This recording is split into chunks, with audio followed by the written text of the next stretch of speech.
Ever wonder what it really means when ancient texts talk about 7 demons?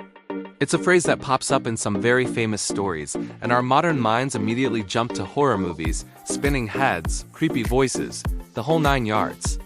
But what if I told you the ancient world had a completely different, and frankly much deeper understanding of what these demons really were? What if the story wasn't about supernatural monsters, but about a profound journey of healing and enlightenment?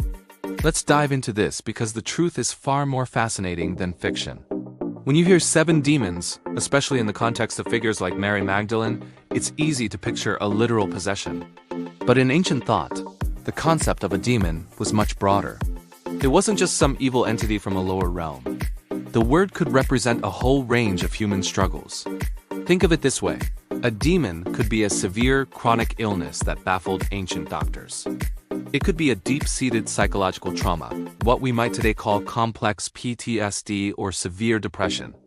It could also symbolize a profound moral or spiritual crisis, a person feeling completely lost, consumed by destructive habits, or plagued by what they felt were inescapable personal failings. So, when a text says someone was afflicted by 7 demons, it wasn't necessarily saying they were hosting a legion of ghouls. It was often a powerful, symbolic way of describing a state of complete and overwhelming suffering. The person's life was in total disarray. Their body, mind, and spirit were all out of balance. It was a state of being utterly broken, fragmented, and controlled by forces that seemed beyond their power to overcome. It's a description of a life in ruins, a soul in turmoil. The number 7 itself is incredibly significant here. It's not just a random number. In many ancient cultures, 7 represents completeness, totality.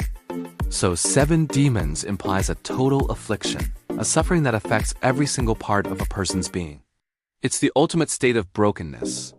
Now let's add another layer to this fascinating puzzle, one that takes us into the world of Gnosticism. The Gnostics were a diverse group of early spiritual thinkers who had a very unique take on the universe and our place in it. They believed our world wasn't created by a perfect, benevolent God, but by a lesser, flawed creator called the Demiurge.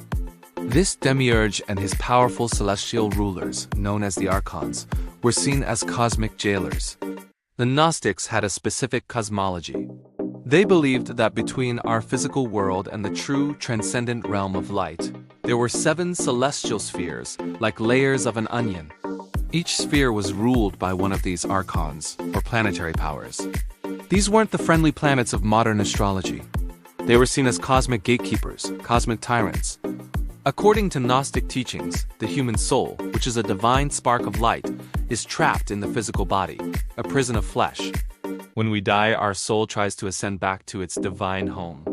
But to do that, it has to pass through these 7 planetary spheres. At each gate, an archon confronts the soul, testing it, trying to block its passage and hurl it back down into the cycle of reincarnation. These archons were also believed to be the source of all the negative passions and spiritual ignorance that plague us in life, things like fear, greed, anger, and delusion. They are the cosmic forces that keep us chained to the material world, blind to our own divine nature. So, in the Gnostic view, these 7 planetary rulers, these archons, are the 7 demons. They are the ultimate source of our spiritual enslavement. They are the powers that hold humanity in a state of ignorance, preventing us from realizing who we truly are. With this Gnostic framework in mind, the act of casting out 7 demons takes on an entirely new, electrifying meaning. Let's reconsider the story of Jesus and Mary Magdalene through this lens. If the 7 demons are the 7 archons, the cosmic rulers who enslave the soul in ignorance, then what was Jesus really doing? He wasn't performing a simple exorcism in the way we might think of it. He was doing something far more radical, far more profound. He was liberating her soul from the grip of these cosmic powers. He was breaking the chains of spiritual ignorance that bound her. The casting out wasn't about expelling external entities. It was about awakening an internal divine potential. It was an act of liberation. In Gnostic terms, this is the ultimate act of salvation. Jesus wasn't just healing her from a sickness. He was granting her gnosis. Gnosis is a Greek word that means knowledge, but not just any intellectual knowledge. It means a direct, personal, intuitive knowing of the divine. It's the moment of profound realization when you understand your true origin, your true nature as a spark of the divine light. It's waking up from the dream of the material world. So by casting out the 7 demons, Jesus was metaphorically shattering the 7 celestial prisons. He was giving Mary the secret knowledge, the gnosis, she needed to bypass the archons and ascend to the realm of light.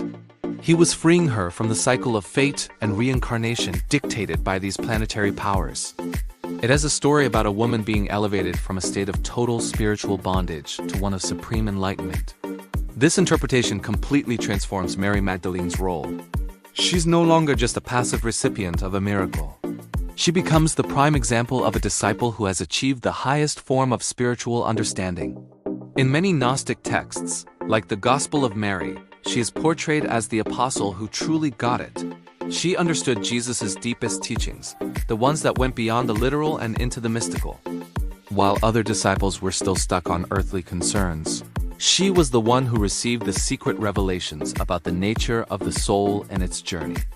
This is why she was often seen as the apostle to the apostles, the one who had to explain the true meaning of the teachings to the others. Her story, seen through this Gnostic lens, is not one of shame or sickness, but one of incredible spiritual power and authority. The 7 demons weren't a mark of her sinfulness, but the very obstacle that, once overcome, proved her supreme enlightenment. It was the ultimate test, and she passed it, becoming a master of gnosis herself. So let's bring all of this together. The idea of 7 demons is a powerful symbolic language that evolved over time. On one level, it's a very human way to describe total, devastating suffering, be it physical, psychological, or spiritual. It's a metaphor for being completely broken and overwhelmed by the darkness in one's life. But on a deeper, mystical level, especially within Gnostic thought, it represents something cosmic. The 7 demons are the archons, the celestial rulers who hold our souls captive in a prison of ignorance and material illusion. They are the fundamental forces that prevent us from achieving spiritual freedom. When we see the story of casting out 7 demons in this light, it transforms from a simple exorcism into a profound narrative of liberation and enlightenment. It's about breaking free from the cosmic prison. It's about receiving gnosis, that life-altering, direct knowledge of our own divinity. It is the journey from being a slave to fate and the material world to becoming a master of one's own spiritual destiny. The story of the 7 demons, therefore, isn't really about monsters at all. It's about the incredible human potential to overcome the deepest forms of suffering and ignorance, to awaken to a higher truth, and to find our way back to the light. It is a testament to the idea that true salvation isn't about being saved from something outside of us, but about awakening the divine power that lies hidden within. Thanks for joining me on this deep dive into ancient mysteries. It really shows how much meaning can be hidden just beneath the surface of these old stories. If you enjoyed this exploration and want to uncover more hidden truths from history and mythology, make sure to hit that like button and subscribe. Let me know in the comments what you think. Is this a new idea for you, or have you heard of this Gnostic interpretation before? I'd love to hear your thoughts. Until next time, keep questioning everything. Thanks for watching.